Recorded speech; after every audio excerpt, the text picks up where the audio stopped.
Now my turn, and this is a challenging review for me to do because in so many ways I wanted to like this device. This is the Chromebook Pixel from Google, and it got a lot of attention when Google announced it last month. Originally Wi-Fi only at $12.99. They are now offering a $14.99 version that includes, I think that's the price, that includes, let me make sure. Yep. $14.49 that includes LTE on this. Of course, you'll have to pay extra if you want to use much LTE. It's Verizon LTE wireless, and you only get 100 megabytes a month for free. You do get, if you pay $50, 5 gigabytes a month. And that was the one I wanted to look at because I love the idea of having always-on connectivity. And because the Chromebook Pixel runs Chrome OS, it really is designed to be always online. There's only 64 gigabytes of storage in this LTE version, 32 gigabytes in the Wi-Fi only version. It's not designed to store a lot of data. It does have offline Gmail and offline editing of files and so forth, but really it's intended primarily to use Google Drive on the cloud as your storage. It's a window into your Google account, your Google Apps, your Google Drive account.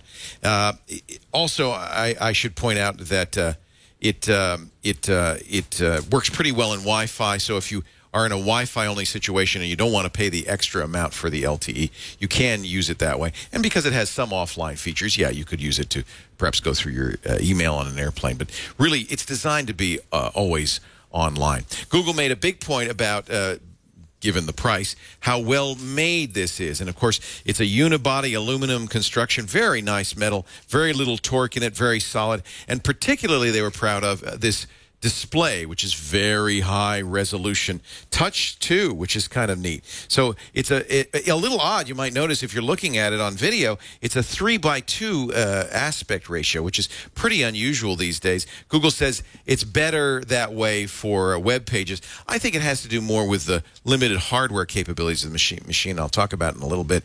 It is 2560 by 1700. That's 239 pixels per inch.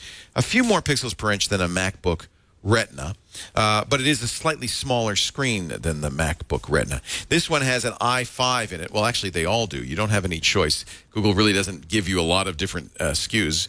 You get an i5 processor in here. You get 4 gigs of RAM. The battery life is woefully short. 4 hours in my experience. Google claims 5 hours with active use. It does have Wi-Fi A, B, G, and N, Bluetooth 3. Oddly enough, only USB 3. The connectors on here are pretty straightforward. There's a mini display port, which we had problems with in our setup. We weren't able to get it to do an extended screen. I understand that's a bug with Chrome OS that will probably be fixed. It has a couple of USB 2.0 ports on here. The most important spec you might want to note is that it is Google HD 4000 graphics. And in my opinion, that's kind of a low-end graphic card for a display that's pushing as many pixels as it is. And as a result, I find that some pages, like this page from The Verge, feel a little sluggish, a little hesitancy on this. And I showed this to Jeff Jarvis, who also has a Pixel. He says, mine doesn't, and he made a video to show that it didn't. Well, I think it does. I don't think this is a bad defect with this particular model. I think it's what you'd expect with HD 4000 graphics, and particularly demanding graphics-heavy displays. Even Google's own Play Store doesn't scroll quite as smoothly and fluidly as I'd like, either with the touch screen or the arrow keys or the trackpad. There is a question about the operating system as well. Now, it is Chrome OS, and you have to understand Chrome OS is essentially just a Chrome. You have applications on here, but they're all Chrome extensions. So what looks like a user interface really is just another way to click on Chrome extensions. There's quite a few of these. Here's the New York Times, Plants vs. Zombies. There's video editors. There's audio editors. But all of them are going to be working with data online. So if you have large video files, you'll have to upload them first. Large images, you'll have to upload them first. And it's going to be a little bit sluggish editing that kind of stuff. I also should point out that one of the things that makes this perhaps a deal is that with the $12.99 or the $14.49 price, you get a terabyte of Google Drive storage for the first 3 years. If you paid for that individually right now on Google, that'd be about $1,800. So I guess if you wanted to buy a terabyte of storage on Google Drive, maybe you should buy this instead. It'll save yourself a little bit of money. Chrome OS is a very limited OS. There's certain advantages to it. It's certainly more secure.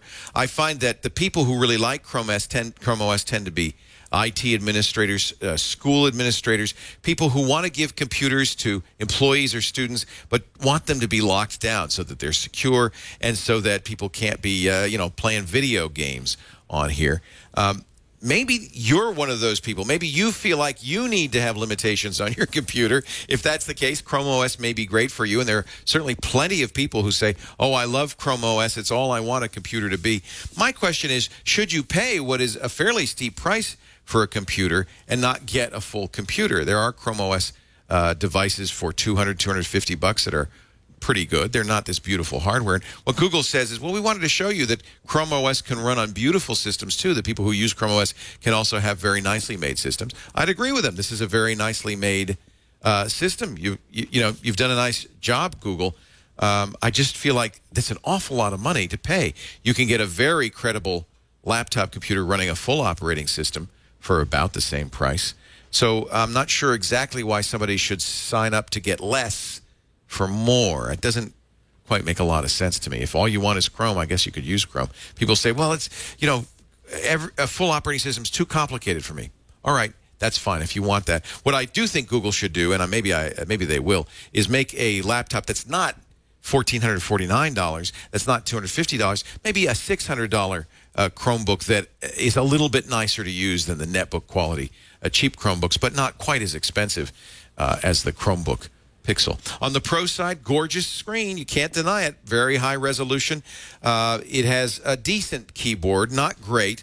And when you turn, excellent sound, by the way. The speakers are ported, I think, on the back. I can never find out where they came from. Sometimes the speakers are loud enough that you can actually rattle the keyboard. It sounds very good. Keyboard is a little bit mushy, maybe not something you'd want to type on all the time. I have some trouble with that. Very nice trackpad. Basically the hardware is the Pro. It's an excellent piece of hardware.